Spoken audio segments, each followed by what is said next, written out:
మన చరిత్ర, మన సంస్కృతి ఇప్పుడున్న పిల్లలకి ఎక్కుతుందా? మీరు ఇందాక ఒక మాట అన్నారు, ఒక చైతన్యం అయితే వచ్చింది హిందువుల్లో. గత 10-15 సంవత్సరాల నుంచి హిందువు మారటానికి చూస్తున్నాడు, చరిత్ర తెలుసుకుని నడవటానికి రెడీగా ఉన్నాడు అని. మన భావితరాల విషయానికి వస్తే మన చరిత్ర అయినా, మన హిందుత్వం మీద అవగాహన అయినా ఇప్పుడున్న పిల్లలకి మొబైల్స్ చేతిలో పెట్టుకొని రీల్స్ చూస్తూ సోషల్ మీడియాలో పూర్తి స్థాయిలో గడుపుతూ డ్రగ్స్ అనే ఒక మంచి టీనేజ్ పిల్లల విషయానికి వస్తే డ్రగ్స్ అనే ఒక మహమ్మారి చేతిలో అనగదొక్కబడుతున్నా, భవిష్యత్తును మొత్తం నాశనం చేసుకుంటున్నా ఇట్లాంటి పిల్లలు, ఇట్లాంటి జనరేషన్ ఉన్నాయి ఈ కాలంలో. లేదమ్మా, ఈ పిల్లలు లేదమ్మా.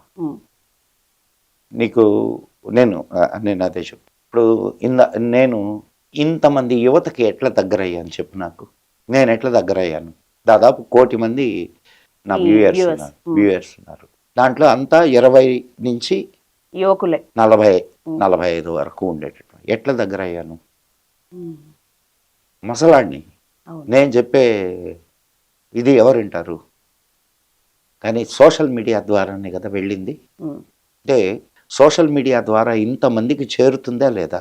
ఇంత మంచి జరుగుతుంది, మంచి జరుగుతున్నదా లేదా? పోనీ నేను మంచి చెప్తున్నాను, మంచి జరుగుతుందా లేదా? చాలా డౌట్స్ క్లారిఫై అవుతున్నాయి.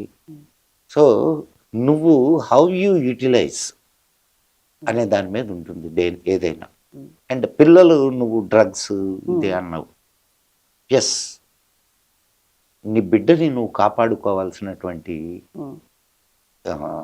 బాధ్యత ఎవరి మీద ఉంటుందమ్మా? తల్లిదండ్రులు. అంటే తల్లిదండ్రులని మనం నిందించాలా పర్లేదా? నిందించాలి. జాగ్రత్తగా చూసుకోవాల్సినటువంటి బాధ్యత ఉన్నదా లేదా? ఉంది.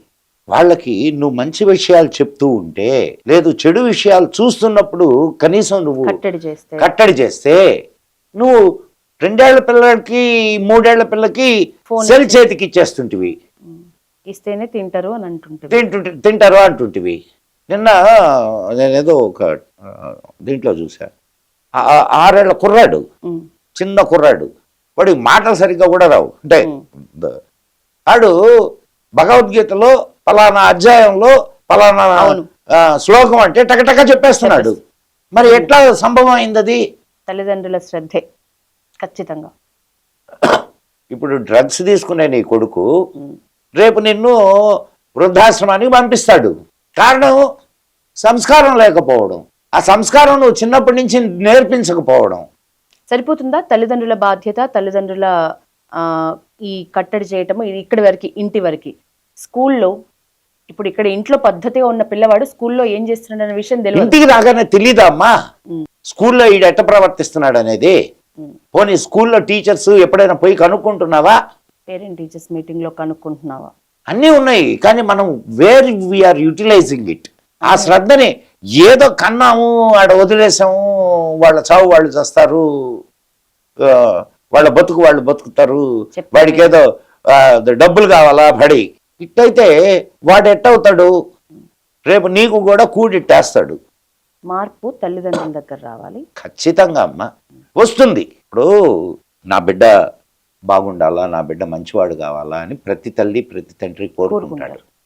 కాకపోతే ఉన్న కన్స్టెంట్స్ వల్ల కొంత ఇది దూరం కావచ్చేమో, కానీ మళ్ళా ఇప్పుడు దగ్గరకు వస్తున్నారు. కాబట్టి మనం ఏం భయపడాల్సిన పని లేదు. ఫ్యూచర్ చాలా అద్భుతమైన ఫ్యూచర్ ముందుంది. ప్రతి హిందువు నిద్రలేస్తున్నాడు.